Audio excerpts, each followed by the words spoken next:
Hey everybody, it's me again. Long time no see. Anyhow, I've been mulling some things over in my mind here lately. Uh, we've all, not just as a country, but the world itself, man, there's been time for a lot of us to do a lot of reflection, a lot of self-examination, because a lot of us, with the quarantine and what have you, with the pandemic, it's uh, prayerfully, it's brought a lot of people to their knees, you know, before the Lord. But anyway, uh, pondering things, and sometimes we can think and rethink some things, and we can really be our own worst enemy by thinking, did I really even matter? Or, you know, was I good enough? Did I make a difference? Because then you can think and rethink the word matter. Did I really matter? Because you can matter in a good way, you can matter in a bad way. Or if I made a difference, did I make a difference for the good, or did I make a difference that was totally wrong? Everything just, just scattered.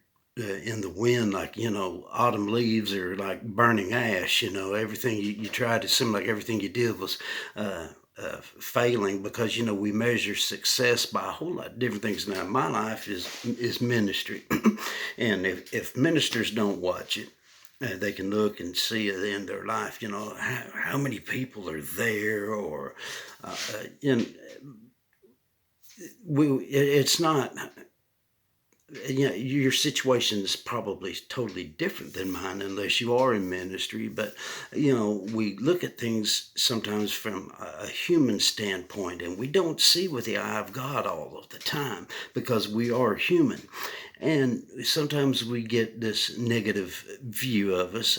Did I matter? Did I make a difference? Yeah, because we look at our life, and our life, this is a race that we're running, and Paul, he ran his race to the very end, and then he said he finished his course, and he knew what he did, and he knew man, Paul was the type of guy who said, man, the things that I don't want to do, I do. The things that I want to do, I don't do, and man, we're talking about Paul. We're talking about a dude what ran into Jesus, and in such an eye-opening fashion, and he warred with stuff like this.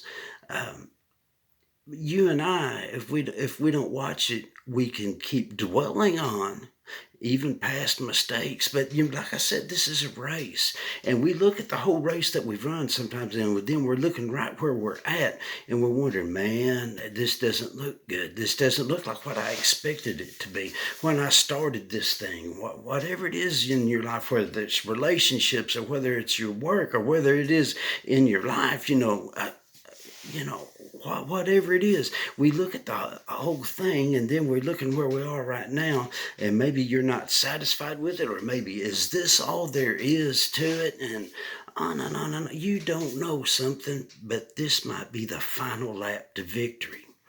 Maybe all of a sudden, God's going to let you see, that the battle has been won, and you're going to step into some great things. Or if it stays just the way it is. If you have consulted God already, let's just say you're doing something and you're really wanting to make all these differences, and you really feel like you're doing what you're supposed to be doing. If you've already been in contact with God about it, and if you've talked to him every day, and if you've done your best to hear him and to do what he wants you to do, then all this stuff, even though you might think in this life you've proven, well, was this all there was I did?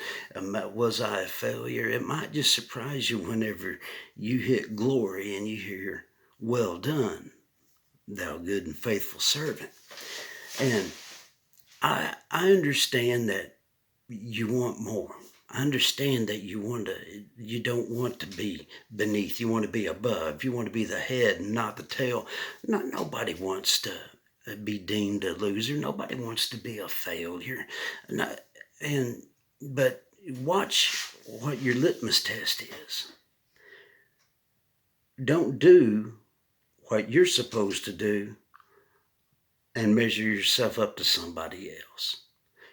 You know, I know my failures and my strengths, so I really don't. I wouldn't be so puffed up as to say I'm strong in this, this, this, and this to tell you about it. But I know, I know my weaknesses, and I know you know yours. My strengths might make somebody else's weakness better. Somebody else's strength might help my weakness. That's why we're called brothers and sisters. You know, two people are better than one. So if you find yourself right now wondering if you matter, find somebody, talk to them. Get yourself some encouragement. But if you can't do that, even you've got a friend that sticks closer than a brother, and his name is Jesus. And he's the lifter up of our head. And know this much, if you feel like you're starting to fail, if you feel like you're a failure, just ask Jesus what he thinks about you, because last I remembered, he thought you were enough to die for. That's pretty good. So anyway, in a world that's trying to pull you down, know this much, that I'm pulling for you, and I want to pray for you. So you can drop me a line, let me know, and know this much, I love you. Until next time.